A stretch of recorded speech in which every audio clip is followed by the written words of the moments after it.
Hi, everyone.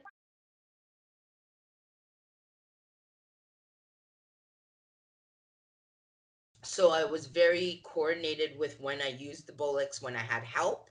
But then the other part of me with my iPhone 5, which is not that fancy anymore, but I just kind of walked around and tried to capture those beautiful images, right? And not with the idea of making films out of them, more than it was uh, kind of an exploration, right? Not just of the landscape, of what the landscape's teachings reflected back to me. And so, as you and Zoe knew, I was obsessed with that pipe in the middle of the lake because I was sitting with that pipe and I was like, why am I obsessed with this image besides it's a pretty image? There's an obsession more than the pretty rocks and the birds were like, oh, that's cool. But this pipe, I was like obsessed with it. And I realized after ruminating on it quite some time, and I think we had this conversation, Paulina and I was like, was that pipe alone in that water or lonely? And then that has been kind of a journey I've gone on for a few years now and continue to kind of like untangle a little bit. And what came out of that, the end of that was some, which means heart in Cantonese. And in Ojibwe, it's Ode. Um, so looking at like the heart, and a lot of it was like a metaphor for like, is that pipe me? Am I alone in this lake, or am I lonely?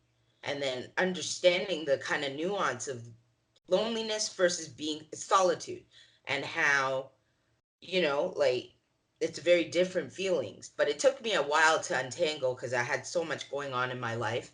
And that's what some was. And I realized that a little bit of some was some of that loneliness wasn't loneliness in itself, but a longing for people and things and creatures that I've lost that brought me great love.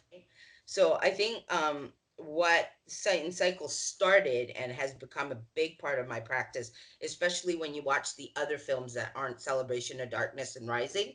And I do love all my films, but I love Kaleidoscope and some. And like those little ones, a lot more, just because I'm emotionally more involved in those.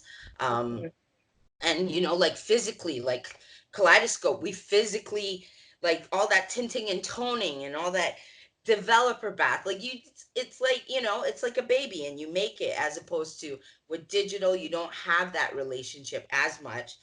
You can still have that relationship, but there's something about waiting for that solarization.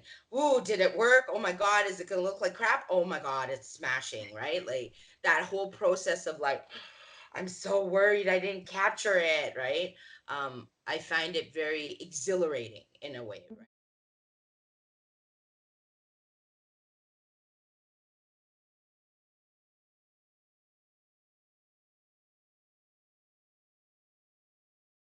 That's been kind of like where I'm at, is like, how do I enjoy this moment? How do I capture it? And what will it become? Because like I also acknowledge that this footage is like in its own way has its own spirit. Like the trees have their own spirit, the rocks, the creatures, they all have spirit and teachings. And that's the same thing with, I think, the process of filmmaking for me is like I'm chasing those teachings and through that the light. But like at the end of the day, it's more about the teachings than locking in a film that's gonna appeal to everybody. I Yeah. just know that like some, the ones that it appeals to, it's gonna really appeal to. And in general, people are gonna be like, right? And that's okay too, right? That's okay to take little space as long as it's the right space for you.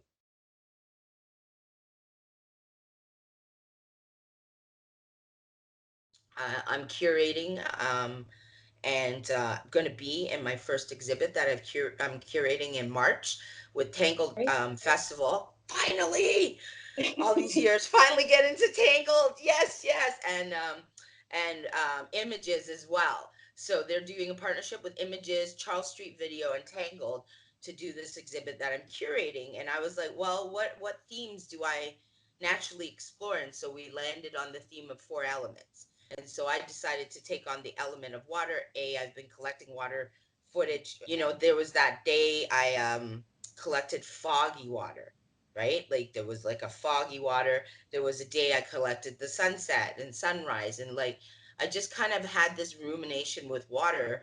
And what I've realized is like, as somebody who's queer, pansexual, bisexual, like the fluidity of my gender and sexuality, being somebody who's two spirit and also trans, um, I found a lot of affinity with water and continue to. And so that relationship has continued to grow into this exhibit and God knows what in the future,